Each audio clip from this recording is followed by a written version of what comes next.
Bonjour à toutes et à tous et bienvenue dans ce nouvel épisode d'AP et Politique, l'émission qui vous permet d'appréhender de façon perspicace les événements de la vie politique.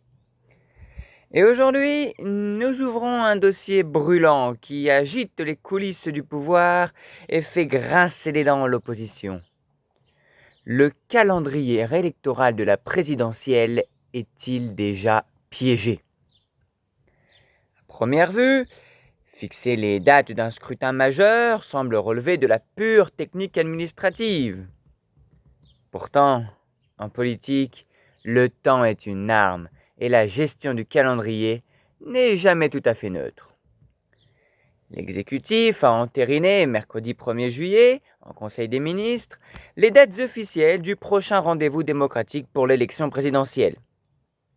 Le premier tour se tiendra le dimanche 18 avril et le second tour aura lieu le dimanche 2 mai. Mais c'est ce choix précis qui a mis le feu aux poudres. Pourquoi ? Parce que le dimanche 2 mai, c'est le lendemain du 1er mai, la fête du travail. Une date symbolique s'il en est, traditionnellement marquée par de grandes mobilisations syndicales et des défilés à gauche. Dès l'annonce, une vague de critiques s'est abattue sur le gouvernement. Les réactions politiques ne se sont pas fait attendre. À droite, les ténors de l'opposition sont sortis du bois. Le président des Républicains, Bruno Retailleau, s'est dit profondément en colère. Pour lui, ce choix n'est pas neutre, il est biaisé.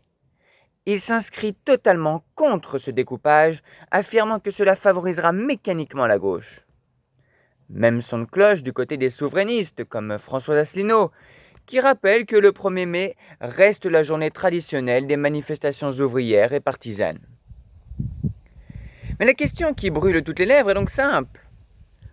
Comment mener une fin de campagne équitable quand le pays sera suspendu à des cortèges syndicaux la veille même du vote ? Face à cette tempête naissante, le gouvernement, par la voix de sa porte-parole Maud Bréjon, a tenté d'éteindre l'incendie. Sa ligne de défense est claire, les dates ont été choisies après consultation des différents partis et en agrégeant un casse-tête de contraintes logistiques. L'autre option sur la table prévoyait en effet un scrutin les 11 et 25 avril, mais celle-ci tombait en plein milieu des vacances scolaires de printemps. L'exécutif soutient qu'il a voulu éviter un pic d'abstention dû aux départs en vacances, protégeant ainsi la participation. Maud Bréjon a d'ailleurs balayé les critiques en demandant de ne pas polémiquer sur les dates de la présidentielle et en appelant à faire confiance à la responsabilité des forces politiques et à l'intelligence des Français. Mais au-delà du discours officiel, ce choix pose un défi démocratique et juridique inédit. En France, le code électoral impose une règle stricte, le silence républicain. À partir du vendredi soir à minuit précédant le vote, toute propagande électorale est interdite. Plus de tracts, plus de meetings, plus d'intervention médiatique pour les candidats. Or, samedi 1er mai, des dizaines de milliers de personnes battront le pavé. Comment garantir que ces cortèges ne se transformeront pas en gigantesques meetings à ciel ouvert contre un candidat ou en faveur d'un autre ? Qu'on ne me fasse pas croire qu'il n'y aura aucun écho politique dans les slogans, s'alarme l'opposition. Le gouvernement assure que les règles du silence seront les mêmes que d'habitude et qu'il compte sur les forces de l'ordre pour veiller au grain.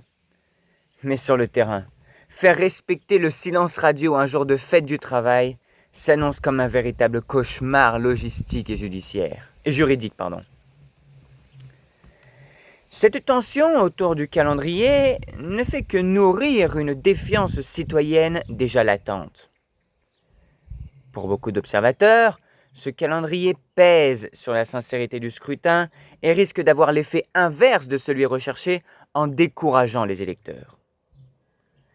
Choisir entre le risque des vacances scolaires et le télescopage d'une journée de mobilisation sociale majeure montre à quel point le système est sous tension.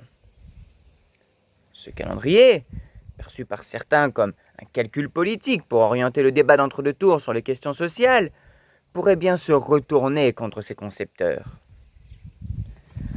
Entre le procès en partialité intenté par la droite et le défi d'organisation d'une fin de campagne sous haute surveillance, le chemin vers l'Élysée semble bel et bien truffé de pièges. Reste à savoir si les électeurs y verront une maladresse administrative ou une stratégie délibérée. Les cartes sont désormais jetées, les dates sont gravées dans le marbre, et la campagne, elle, s'annonce d'ores et déjà électrique. C'est fini pour aujourd'hui, n'oubliez pas de vous abonner pour recevoir chaque jour une analyse de l'actualité politique, et quant à moi je vous dis à très vite pour justement un nouvel éclairage sur cette actualité politique toujours très riche.